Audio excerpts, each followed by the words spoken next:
علیکم ورحمۃ اللہ وبرکاتہ۔ الحمد للہ وکفا وسلام علی حبیبہ المصطفیٰ، اما بعد فاعوذ باللہ من الشیطان الرجیم، بسم اللہ الرحمن الرحیم۔ ان اللہ وملائکتہ یصلون علی النبی یا ایہا الذین آمنوا صلوا علیہ وسلموا تسلیما۔ اللہم صل علی سیدنا محمد معدن الجود والکرم وآلہ واصحابہ الکرام وابنہ الکریم وبارک وسلم صلاة دائمة سرمدا ابدا بحمدہ تعالی وبکرم مصطفیٰ صلی اللہ تعالی علیہ وسلم۔ آج کی شب میں قرآن عظیم کے 16 پارے مکمل ہو چکے ہیں۔ اللہ تبارک و تعالی بقیہ قرآن کے حصے کو صحیح تجوید سے پڑھنے اور آپ سب کو سماعت کرنے کی توفیق عطا فرمائے۔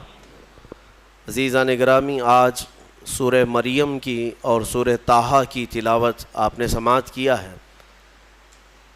قرآن عظیم میں یہ ایک ہی سورت ہے جو ایک عظیم عورت کے نام پر آئی ہے، وہ سیدہ بی بی مریم رضی اللہ تعالیٰ عنہا ہیں۔ سورہ آل عمران کی تفسیر کے موقع پر میں نے عرض کیا تھا حضرت سیدہ بی بی مریم کی ولادت کا مسئلہ، اور آج پورا انہی کے نام کی ایک سورہ ہے، یہ 16ویں پارے میں، اور اس کے بعد دوسری سورہ طٰہٰ۔ یہ دونوں سورتیں بڑی اہمیت کی حامل ہیں، ان کی بڑی فضیلتیں بھی ہیں۔ خاص طور پر سورہ مریم کی تلاوت کے لیے ہمارے بعض بزرگوں نے عورتوں کو تاکیداً کہا ہے، اچھے رشتے کے لیے، صالح رشتے کے لیے جوان لڑکیاں سورہ مریم کی تلاوت کیا کریں، اللہ اس کی برکت سے نیک رشتے عطا کرے گا۔ اور خاص طور پر حاملہ عورتیں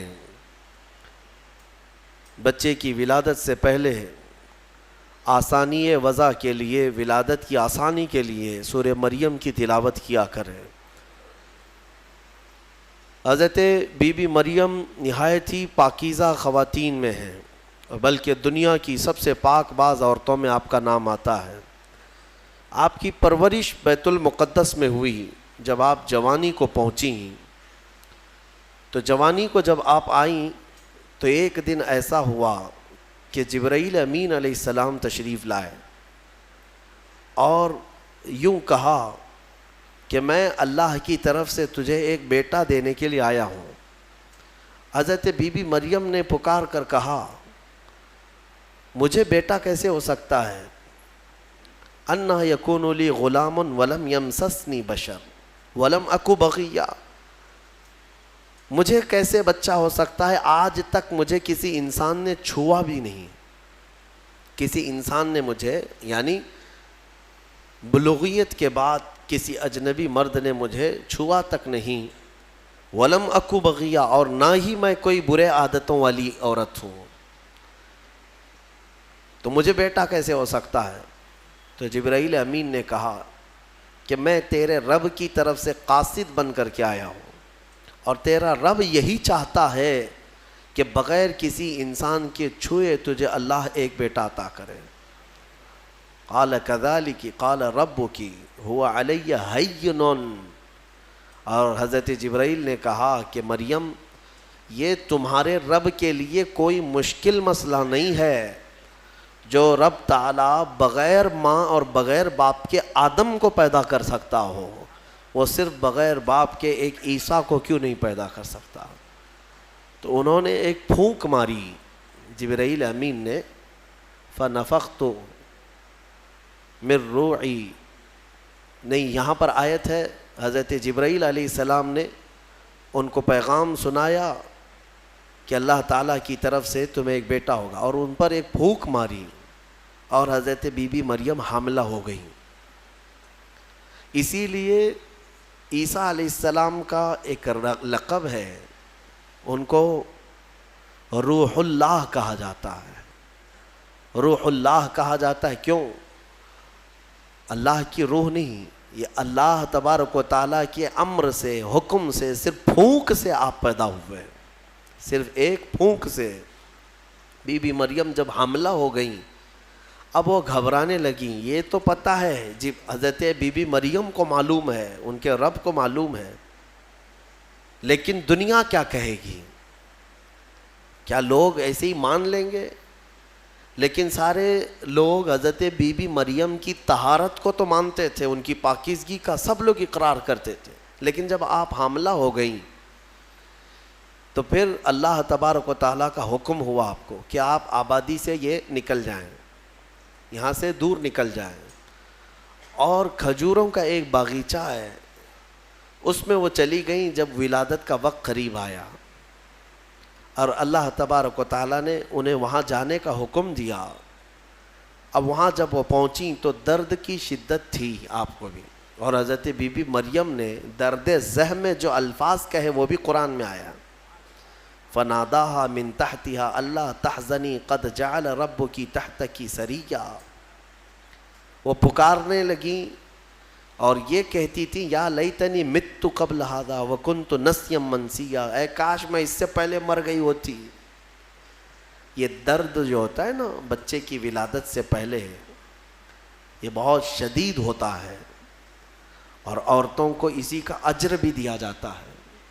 اگر بچے کی ولادت کے دوران کسی عورت کا انتقال ہو گیا تو اسے شہید کا مقام دیا جاتا ہے, وہ شہادت ہے, اس کی شہادت کا مقام ہے.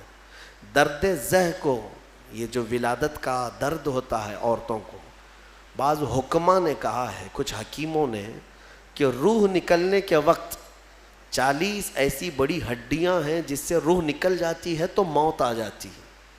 40 ہڈیوں سے جب روح نکل جائے تو موت آتی ہے. بچے کی ولادت کے وقت عورت کی 39 ہڈیوں سے روح نکل چکی ہوتی ہے. اب اس سے اندازہ کریں کہ وہ موت کے منہ میں قریب جا کر واپس آتی ہے. ایک بچے کو جنم دینا دنیا میں, یہ اللہ تبارک و تعالیٰ ہی ان عورتوں کو صبر دیتا ہے, اور وہ درد اور وہ تکلیف کو برداشت کرنے کی اللہ تبارک و تعالیٰ ہی انہیں طاقت عطا کرتا ہے, ورنہ اس درد کو سہنا ہر ایک کا کام نہیں ہے. بہرحال حضرت بی بی مریم نے اس درد کی شدت میں جو پکارا وہ قرآن میں آیا ہے, قرآن میں آیا. اسی لیے تو حدیث پاک میں بھی ملتا ہے کہ سوال ہوا میرے آقا صلی اللہ تعالیٰ علیہ وسلم سے کہ میں یا رسول اللہ اپنی بوڑھی ماں کو اپنے کندھے پر بٹھا کر حج کرا چکا ہوں, خانہ کعبہ کے ساتھ طواف, اور گرم زمین جس میں ننگے پیر میرے تلووں میں آبلے پڑ گئے ہیں, تو کیا میں نے اپنی ماں کا حق ادا کر دیا؟ حضور پاک صلی اللہ تعالیٰ علیہ وسلم کا جواب سنیں. ان سے فرمایا کہ تم نے اپنے کندھے پر اپنی بوڑھی ماں کو بٹھا کر حج کرایا, طواف کعبہ کروایا, تم اس کے حق کی بات کرتے ہو. جب تم اپنی ماں کے پیٹ میں تھے ایک جھٹکا تم نے جو لگایا تھا اس کا بھی حق نہیں ادا ہوا, کیونکہ بچہ جب گھومتا ہے پیٹ کے اندر ماں کے, ہر گھومنے کے وقت, ہر چکر کے وقت اس کا ایک الگ درد ہوتا ہے. 9 مہینے وہ بچوں کو اٹھاتی ہے. میرے عزیزو, اگر تمہارے پیٹ میں کھانا زیادہ ہو جائے تو پیٹ بھاری پڑ جاتا ہے اور آپ چل پھر نہیں پاتے, جلدی سے آپ سکون کی جگہ ڈھونڈتے ہیں کہ میں پیٹ خالی کر لوں یا ہلکا کر لوں. اور اس عورت کو, ماں کو اللہ نے 9 مہینے تک تمہارا بوجھ دیا اور وہ اٹھائے گھومتی رہتی پھرتی رہتی ہے. سیدہ بی بی مریم نے ولادت کے وقت یہ فرمایا. اس کے بعد رب تعالیٰ کی طرف سے یہ ان کو ندا آئی کیا, کہ جب وہ وہاں قریب لیٹی تھی ایک پتھر پر, اور ان کے قریب میں ہی ایک کھجور کا درخت تھا, رب تعالیٰ نے فرمایا وَهُزِّي إِلَيْكِ بِجِذْعِ النَّخْلَةِ تُسَاقِطْ عَلَيْكِ رُطَبًا جَنِيًّا. مریم اس درخت کو پکڑ کر کے ہلاؤ, تم پر پکی تازی کھجوریں گریں گی. تو ولادت کا وقت ہے ان کا, عیسیٰ علیہ السلام کی پیدائش کا, اور حضرت بی بی مریم کو کھجور کا درخت ہلانے کا حکم ہوا. انہوں نے ہلایا تو پکی کھجوریں ان پر گریں. رب تعالیٰ نے فرمایا فَكُلِي وَاشْرَبِي وَقَرِّي عَيْنًا, مریم کھا اور پی لے اور اپنی آنکھوں کو ٹھنڈی کر لے۔ مفسرین فرماتے ہیں درد زہ کے وقت اگر کسی عورت کو کھجور دیا جائے تو یہ قرآن پاک کے نسخے کے اعتبار سے اللہ تعالیٰ اس کے درد میں آسانی عطا فرماتا ہے، کیونکہ حکیم مطلق رب ذوالجلال نے حکم دیا بی بی مریم کو کہ کھجور کھاؤ، پکی کھجوریں تم پر گریں گی۔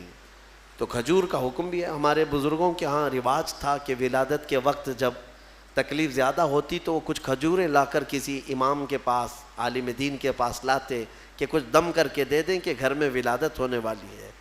اب کہاں ہے، کون سا کھجور، کون سی مٹھائی، سیدھے آپریشن تھیٹر میں لے جانا ہے اور بند کرنا ہے، کاٹنا ہے، پھر نکالنا ہے۔ خیر، اللہ تبارک و تعالی آج بھی جو لوگ اسلام پر چلنا چاہتے ہیں ان کے لیے آسانیاں عطا فرماتا ہے یقیناً۔ تھوڑی ہی دیر کے بعد حضرت عیسیٰ علیہ السلام کی ولادت ہوئی۔ یہ بیت اللحم جو جگہ ہے آج بھی وہ فلسطین میں ہے، بیت اللحم، جس پتھر پر حضرت عیسیٰ علیہ السلام کی ولادت ہوئی وہ جگہ آج بھی موجود ہے۔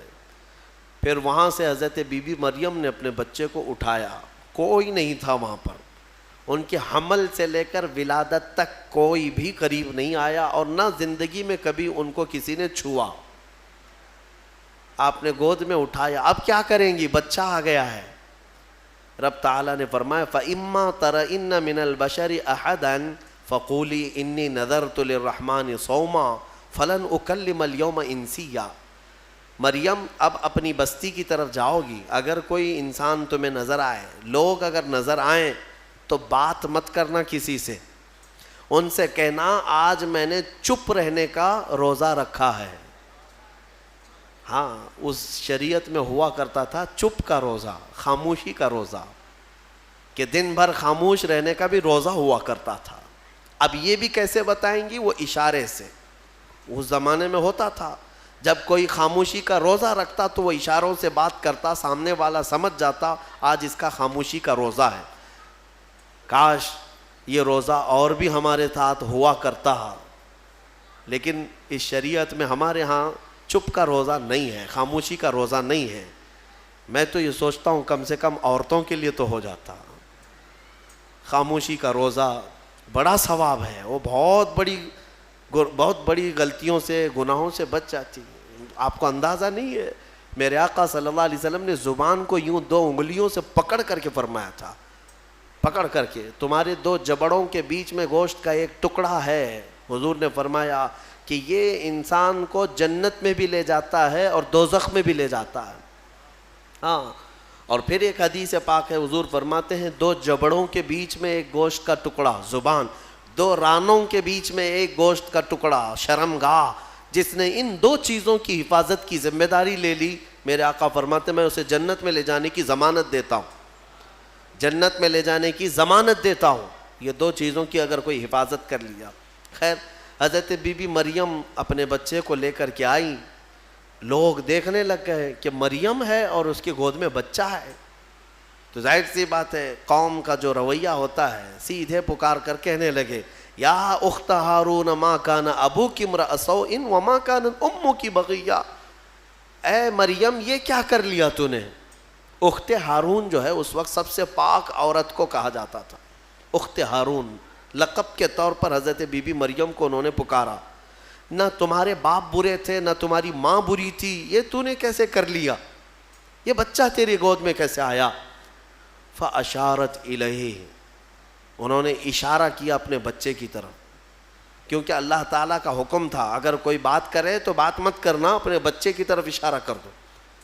آج میں خاموشی کا روزہ ہوں، اشارہ کیا اپنے گود والے بچے کی طرف، 1 دن کا بچہ ہے، تو لوگ بول پڑے کہ تو اس کی طرف اشارہ کر رہے، قالوا کیف نکلم من کان فی المہد صبیا، ہم کیسے بات کریں اس سے جو آج گود میں ہے تیرے، آج کا بچہ ہے۔ قرآن میں ہے جب وہ لوگ بحث کر رہے تھے، قال انی عبد اللہ آتانی الکتاب وجعلنی نبیا، ابھی وہ بحث کر رہے تھے، عیسیٰ علیہ السلام گود سے ہی بول پڑے۔ کیا بولے؟ بولنے لگے اے لوگوں میں اللہ کا بندہ ہوں، انی عبداللہ، اللہ نے مجھے کتاب عطا کیا ہے، وجعلنی نبیہ، اور نبی بنا کر بھیجا ہے، وجعلنی مبارکن اینما کنت، اور جہاں میں رہوں گا برکت کا ذریعہ بنوں گا، اور اللہ تعالیٰ نے مجھے نماز کا اور زکوٰۃ کا حکم دیا ہے، اور میری والدہ کے ساتھ اچھائی کا سلوک کرنے، حسن سلوک کرنے کا حکم دیا ہے۔ اور پھر آخر میں عیسیٰ علیہ السلام اس جملے پر اپنی بات ختم کرتے ہیں۔ کون سا جملہ؟ والسلام علی یوم ولدت و یوم اموت و یوم ابعث حیا، سلامتی ہو اس دن پر جس دن میں پیدا ہوا اور جس دن میرا انتقال ہوگا اور جس دن مجھے اٹھایا جائے گا۔ اتنا بات کیا حضرت عیسیٰ علیہ السلام اور پھر خاموش ہو گئے۔ یہ معجزہ نہیں تو اور کیا ہے؟ گود کا آج کا بچہ اتنا وسیع انداز میں بول پڑا، تبھی جا کر کے قوم کی زبان چپ ہو گئی کہ یہ جو آیا ہے مریم کی گود میں یہ کوئی معمولی چیز نہیں ہے۔ ظاہر سی بات ہے، جب رب تبارک و تعالیٰ کسی چیز کو بھیجتا ہے تو نشانیوں کے ساتھ بھیجتا ہے۔ اب جتنے تھے وہ مان تو گئے کہ بی بی مریم کو کسی نے چھوا نہیں، یہ سچی ہے، اور جب گود کا بچہ بول رہا ہے تو یہ اور سچی بات ہے کہ محیر العقول چیز ہے، آج تک ہم نے کبھی دیکھا نہیں۔ عیسیٰ علیہ السلام بولے۔ پھر اس کے بعد عیسیٰ علیہ السلام کو حضرت بی بی مریم اپنے گھر تو لے گئیں۔ یہاں پر رک کر کے میں ایک بات عرض کرنا چاہوں گا۔ حضرت عیسیٰ علیہ الصلوۃ والتسلیم نے جو جملہ کہا وہ یہ ہے کہ جس دن میں پیدا ہوا اس دن سلامتی ہو، یعنی نبی جس دن پیدا ہوتے ہیں وہ سلامتی والا دن ہوتا ہے۔ عیسیٰ علیہ السلام کی پیدائش کا دن سلامتی والا ہے تو 12 ربیع الاول کیوں نہیں سلامتی والا ہے؟ ہاں، اور نبی خود اپنی ولادت کے دن سلام بھیج رہے ہیں، اور ہم سید الانبیاء کی ولادت پر امتی سلام بھیجیں تو کیا حرج ہے؟ یہ قرآن کا حکم ہے۔ نبی خود اپنی ولادت کے دن سلام بھیج رہے ہیں اور امتی اپنے نبی کے پیدائش کے دن پر سلام بھیجے تو یقیناً یہ باعث برکت ہے اور قرآن کے مطابق ہے۔ خیر، یہ حضرت عیسیٰ علیہ السلام کی ولادت کا واقعہ۔ عیسیٰ علیہ الصلوۃ والتسلیم اپنی ماں کے ہاں رہے ایک زمانے تک، پھر جب جوان ہوئے۔ اچھا، یہ ایک بات اور بھی بتاؤں، بہت کم عمر میں جن کو نبوت دی گئی، یعنی دنیا میں ظاہری طور پر، وہ 3 نبی ہیں۔ ایک حضرت عیسیٰ علیہ السلام جن کو گود میں ہی پیدائش میں دے دی گئی، دوسرے یحییٰ علیہ السلام جو حضرت بی بی مریم کے ہاں ان کے باپ حضرت زکریا علیہ السلام نے دعا کی تھی تو اللہ ان کو دیا تھا۔ یحییٰ علیہ السلام بھی پیدا ہوتے ہی نبی ہو گئے تھے، نبوت کے ساتھ دنیا میں آئے۔ تیسرے حضرت یوسف علیہ السلام، جب ان کے بھائیوں نے انہیں کنویں میں ڈالا تھا تب ان کو، یہ چھوٹی عمر میں جن کو نبوت دی گئی وہ 3 انبیاء اکرام ہیں۔ یہ تو دنیا کی زندگی کے اعتبار سے، لیکن اگر کوئی یہ کہتا ہے کہ ہمارے آقا محمد صلی اللہ علیہ وسلم کو 40 سال کی عمر میں نبوت دی گئی تو یہ جملہ غلط ہے۔ میرے عزیزو، حضور کو نبوت دی گئی نہیں، نبی ہونے کا اعلان کرنے کا حکم دیا گیا۔ نبوت کب دی گئی وہ خود رسول سے پوچھو۔ میرے آقا فرماتے ہیں کنت نبیا وآدم بین الماء والطین، میں تو اس وقت بھی نبی تھا جب آدم علیہ السلام کو ابھی مٹی اور پانی میں گوندا جا رہا تھا۔ آدم علیہ السلام کا ابھی پتلا بھی نہیں تیار ہوا تھا، حضور فرماتے ہیں میں اس وقت بھی نبی تھا۔ تو نبی تو میرے آقا صلی اللہ علیہ وسلم پہلے سے تھے۔ بہرحال عیسیٰ علیہ السلام اللہ تعالیٰ کی ایک نشانی ہے، ان کی ذات ہی اللہ کی ایک نشانی ہے، کیونکہ عقل میں یہ آ جانا کہ بغیر باپ کے دنیا میں آئے جبکہ ان کی ماں کو کسی مرد نے چھوا نہیں۔ اسباب تو یہ بتاتے ہیں دنیا میں کہ ایک عورت اور ایک مرد کے اختلاط سے ہی بچہ پیدا ہوتا ہے۔ دنیا میں بچے کی ولادت ایک مرد اور ایک عورت کے ملنے سے ہی ہوتی ہے، لیکن یہاں عیسیٰ علیہ السلام کی ولادت میں کوئی مرد کا اختلاط نہیں، تو عام انسانوں کے دماغ میں یہ بات نہیں آتی۔ تو اسباب کی طرف دیکھنے والا انکار کرتا ہے اور خالق اسباب کی طرف جو توجہ کرتا ہے وہ انکار نہیں کرتا، کیونکہ اسباب تو یہ بتاتے ہیں کہ ایک روٹی کھانے کے لیے کئی منزلوں سے سفر کرنا پڑتا ہے، لیکن میرا رحمان چاہے تو سیدھے آسمان سے دسترخوان بھی اتار سکتا ہے۔ ہاں یہ اس سے بھی زیادہ تعجب کی بات میں آپ کو بتاؤں، اس سے بھی زیادہ تعجب کی بات، صالح علیہ السلام اللہ کے نبی ہیں، ان کی قوم بڑی سرکش تھی، نافرمان تھی، اور پتھروں کی پوجا کرتے تھے اور پتھروں کے گھر بناتے تھے انہیں تراش تراش کر کے۔ حضرت صالح علیہ السلام نے ان کو اللہ کی طرف بلایا تو وہ نشانی مانگنے لگے، کوئی نشانی بتاؤ کہ تم اللہ کے رسول ہو۔ تو اس زمانے میں پتھروں کے لیے ان کا بڑا مسئلہ تھا کہ پتھروں کی عبادت بھی ہے، پتھروں کے گھر بھی بناتے تھے۔ حضرت صالح علیہ السلام نے اپنی قوم کو ایک جگہ جمع کیا اور ایک پتھر کو، پہاڑ کا ایک پتھر ہے، اس پتھر کو حکم دیا تو اللہ تعالیٰ نے اس پتھر کے اندر سے ایک اونٹنی پیدا فرمائی، ناقۃ اللہ، اس کو اللہ کی اونٹنی۔ اب مجھے بتاؤ کیا یہ عقل تسلیم کرے گی کہ ایک اونٹنی کو پیدا ہونے کے لیے اس کے بھی تو ماں باپ ہونے چاہیے، وہ بھی کسی اونٹنی کی پیٹ سے پیدا ہوگی؟ لیکن اتنا محیر العقول واقعہ کہ پتھر اور اونٹنی کا کیا میل۔ ہاں یہ بھی بات سمجھ میں آ سکتی ہے کہ ہاتھی کے ہتھنی کے پیٹ سے کوئی اونٹنی پیدا ہو گئی، یا کسی جانور کے پیٹ سے کوئی دوسرا جانور پیدا ہو گیا، کچھ قریب تو سمجھ میں آتا ہے، لیکن پتھر کے اندر سے اونٹنی پیدا ہونا یہ سمجھ میں آتا ہے؟ اللہ تبارک و تعالیٰ جب اپنی نشانیاں دکھانا چاہتا ہے تو اسی طرح کی معجزے اپنے نبیوں کو دیتا ہے اور ظاہر کرتا ہے تاکہ لوگ ان اللہ کے نبیوں کی حقانیت کو تسلیم کریں۔ اسی لیے ہم کہتے ہیں کہ پتھروں سے پانی کا جاری ہونا سمجھ میں آتا ہے۔ اگر تم پیاسے ہو، ہم نے کہیں پتھر میں سوراخ کر دیا اور پانی بہنے لگ گیا تو آپ پانی پی لیں گے، ہو سکتا ہے تھوڑا بہت تعجب کریں گے، تھوڑا بہت تعجب کریں گے، ہاں انہوں نے پتھر سے پانی نکال دیا، لیکن دماغ میں تمہاری یہ تو ہے کہ بہت سارے پہاڑوں میں دیکھا ہے ہم نے پتھروں کے بیچ سے پانی بہتا ہے۔ لیکن محمد الرسول اللہ صلی اللہ علیہ وسلم کے صحابہ جب پیاسے ہوئے تو پتھر سے میرے آقا نے نہیں، انگلیوں کے بیچ سے پانی جاری کر کے دکھایا۔ سمجھ میں آتی ہے یہ بات؟ پتھر سے نکلنا تو سمجھ میں آتا، انگلیوں سے نکلنا، اور انگلیوں سے میرے عزیزو پسینہ نہیں کہ 2 بوند 4 بوند نکل گیا ہو پانی اور اس کو جمع کر لیا ہو، بلکہ صحابہ فرماتے ہیں اس وقت مجمع میں 1400 صحابہ تھے اور سارے صحابہ نے پیٹ بھر کر پانی پیا۔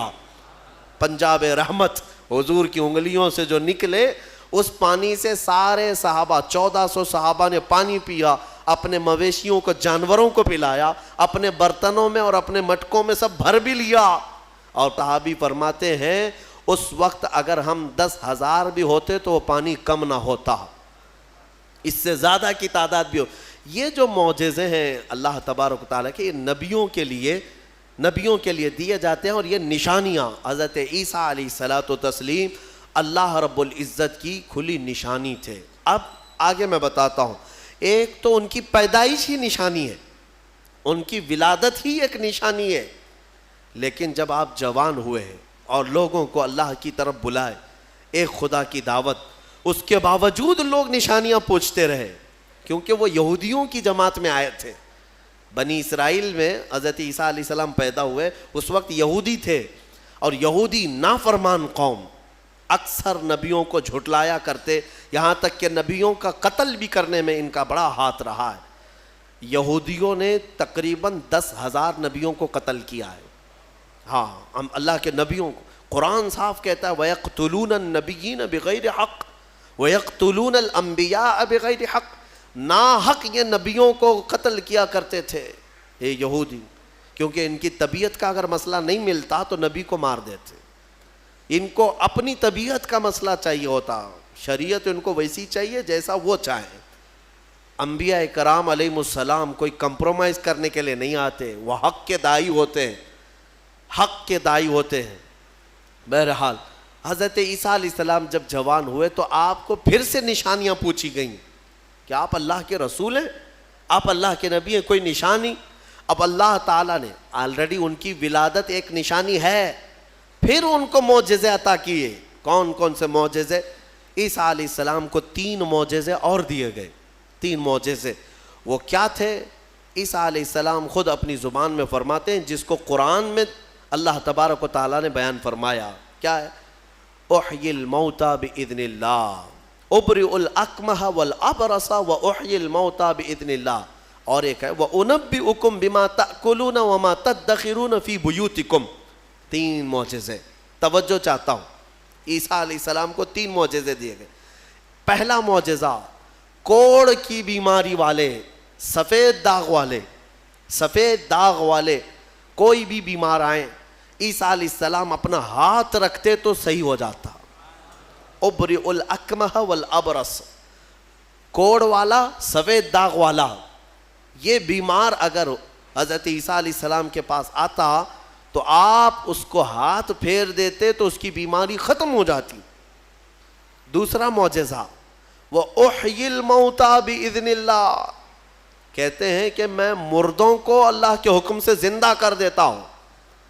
عیسیٰ علیہ السلام فرما رہے ہیں. عیسیٰ علیہ السلام کا معجزہ یہ تھا کہ اگر وہ کسی قبر کو ٹھوکر مارتے تو قبر سے مردہ زندہ کھڑا ہو جاتا، مرنے کے بعد دوبارہ زندہ کرتے عیسیٰ علیہ السلام. کبھی کبھار مٹی کے پرندے بناتے، ان میں پھونک مارتے تو وہ اڑنے لگتے تھے. ہاں، مٹی کے پرندوں کو پھونک مارتے تو وہ اڑنے لگتے زندہ ہو کر. 2 معجزے ہو گئے. تیسرا معجزہ اہم ہے.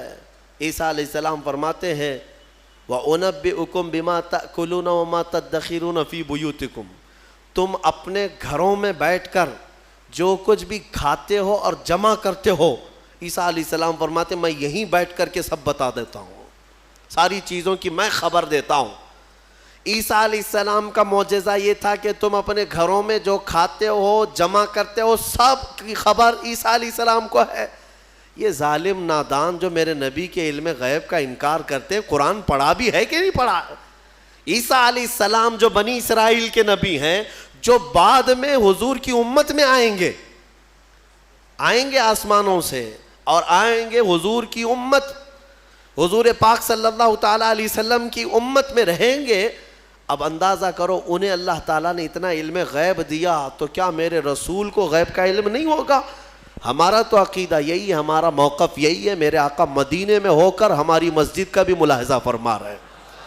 ہاں، وہ پوری دنیا کو ایسے دیکھتے ہیں جیسے اپنے ہتھیلی کو دیکھتے ہیں. خود میرے آقا نے فرمایا، مسلم شریف کی حدیث ہے، اللہ کے حبیب فرماتے ہیں ان اللہ زوى لی الارض، اللہ نے پوری روئے زمین کو میرے لیے سمیٹ دیا ہے، اور میں پوری روئے زمین کو ایسے دیکھتا ہوں جیسے ہتھیلی کو دیکھتا ہوں.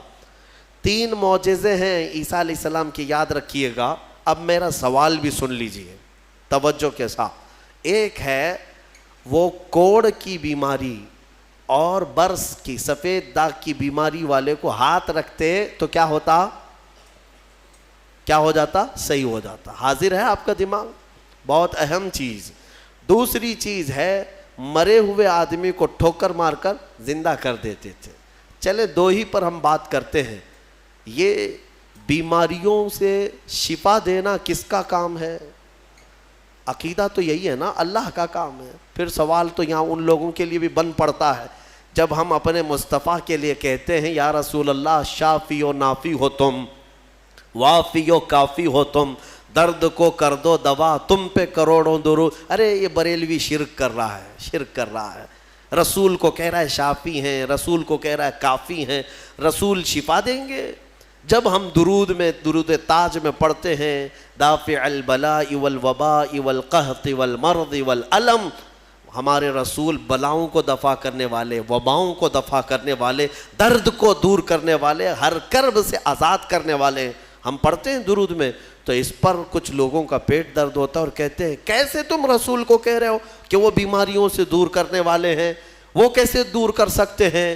ان سے میرا سوال یہ، قرآن کی کوئی آیت پڑھا بھی ہے یا نہیں؟ عیسیٰ علیہ السلام خود کہہ رہے ہیں کوڑ کی بیماری اور برس کی بیماری والے کو میں ہاتھ رکھ دوں تو صحیح ہو جاتا ہے. عیسیٰ علیہ السلام ہاتھ رکھ دیں تو صحیح ہو جاتا ہے. اچھا، اس سے بھی بڑی چیز، زندگی دینا اللہ کا کام، موت دینا اللہ کا کام، یہ اللہ تبارک و تعالیٰ کی قدرت میں ہے. اور مرنے کے بعد دوبارہ اٹھانا یہ تو اور بڑی بات ہے، یہ اللہ کی قدرت میں ہے. اور وہ کام عیسیٰ علیہ السلام کہہ رہے ہیں کہ میں مردوں کو زندہ کرتا ہوں. میرے عزیزو، اب یہ شرک نہیں ہوا؟ عیسیٰ علیہ السلام کے بارے میں اگر کوئی عقیدہ رکھے گا کہ وہ مردوں کو زندہ کرتے تھے تو شرک ہو جائے گا.